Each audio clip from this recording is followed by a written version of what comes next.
Hello, my name is Hank Cook, and this is my AP seminar individual presentation. My research question is, after the result of a court case, should there always be a second trial with a different jury in order to confirm the outcome? According to the National Center for State Courts, of cases that went to trial, 6% ended in hung juries, and 4% were declared mistrials for other reasons. Why is this a problem? Hung juries and mistrials are problems because suspects are held until further trial. This is a problem because suspects on trial are unable to get back to their everyday lives until their trial is over.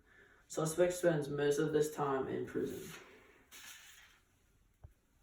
The first perspective of this problem is it is ethically incorrect to hold a suspect for too long while awaiting trial. The second perspective of this problem is it costs too much to hold a suspect who is awaiting trial.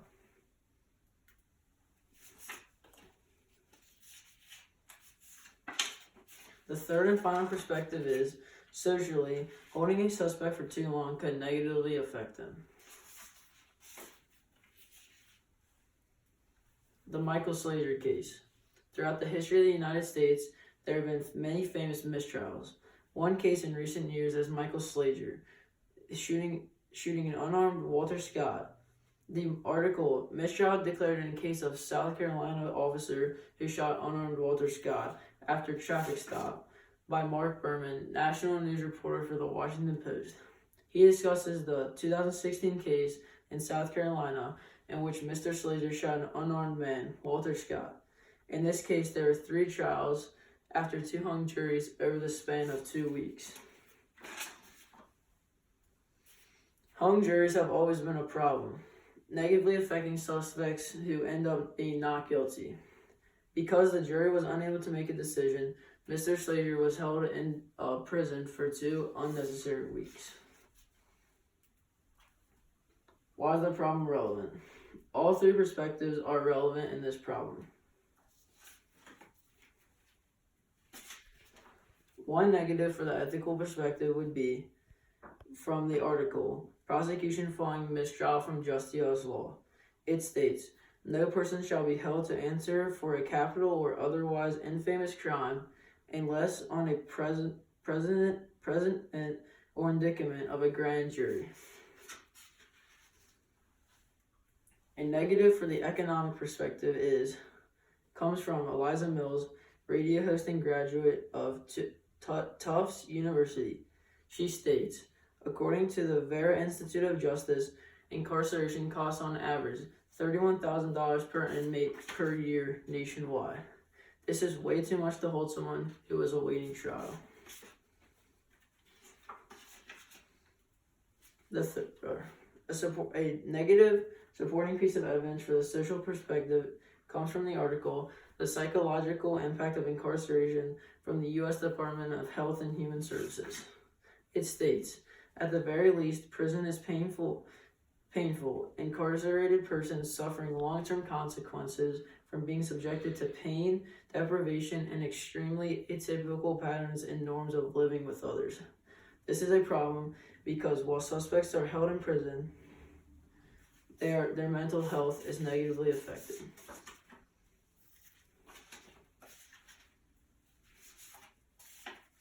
After a mistrial, suspects are held until further trial, which negatively affects them. But these 2 solutions will help speed up that process. Solution 1.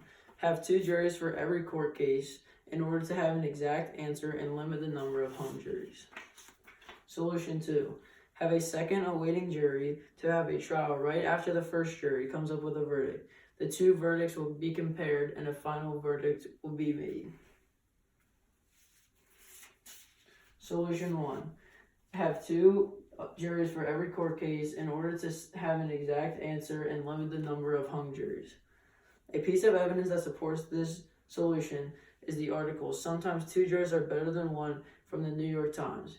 It talks about the case of the Menendez brothers and how each brother was tried by a different jury.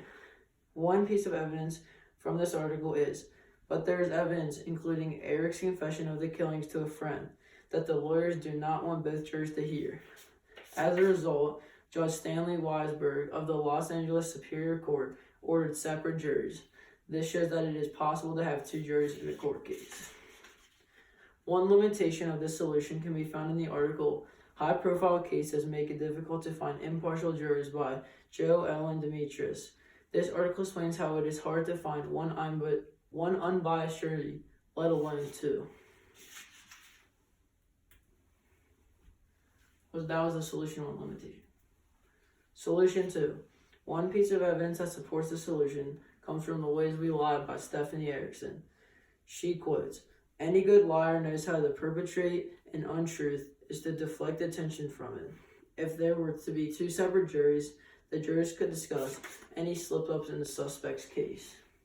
A second piece of evidence that supports this solution is the article "Two Murder Defendants Get Own Juries" by Tracy Delangelo from the Department of U.S. Education in Washington, D.C. She states, "Technically, the men were tried separately in the 1988 killing of their friend's wife, Dana Rinaldi."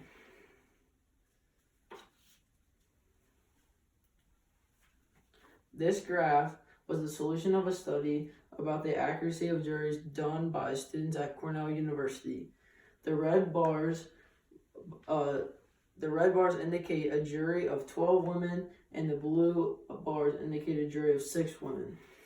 As you can see, the juries with 12 women were far more accurate than the juries of the juries with 6 women. The second solution is the best solution. After having the first trial, a verdict is stated by jury number 1, without jury number 2 knowing what it is. Jury number 2 will hear the trial and come up with a verdict of their own. The two jurors will discuss their verdicts, and a final verdict will be made.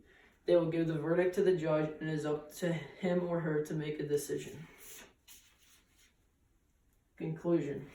Innocent people of today's world are being held against their will for extraneous amounts of time.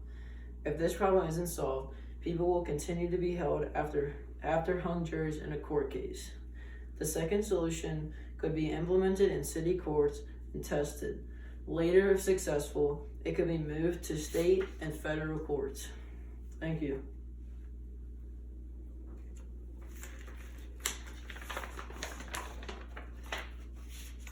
How did you handle differing perspectives in order to reach a conclusion? Each one of my perspectives was used in a different way. First, the ethical perspective that it is ethically incorrect to hold a suspect for a long amount of time was used in my conclusion, because that speeding up the process of holding a suspect for too long was part of my solution, which is also a negative of the perspective. The second perspective was the economic perspective, that it costs too much to hold a suspect while they're awaiting trial.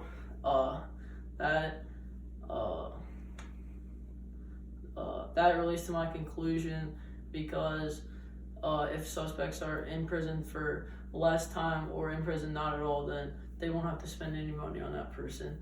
And my last perspective, the social perspective, if the process is sped up and the suspect doesn't have to wait in prison for a long amount of time, then their mental health won't be affected. What might be the real-world implications or consequences of your findings? What are the implications to your community? One implementation of the community could be in my conclusion, how I talked about the solution to being implemented into like a city court at first, and then if it works there, then it could be tested in state and federal courts. That's it.